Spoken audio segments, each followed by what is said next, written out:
саған не үшін келді? Айнаш, мен походу баламыз бірінші классқа барғанда бірақ келем. Қалжындайым. Сен болсаң қанда барам. Немене? Қалжындайым, ты что, Айнаш?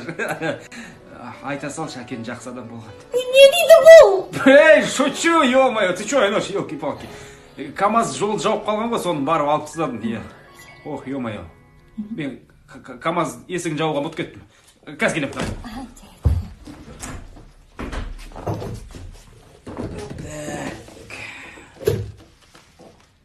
Блондинки. Серік? Блондинки дедім бә? Баллонник деп отырмын, баллонник бұл. Талға деп, видеолар бөлшін сөйлеш. Айнаш. Ой, Айнаш маған звонок жатыр. Сейчас перезвоню.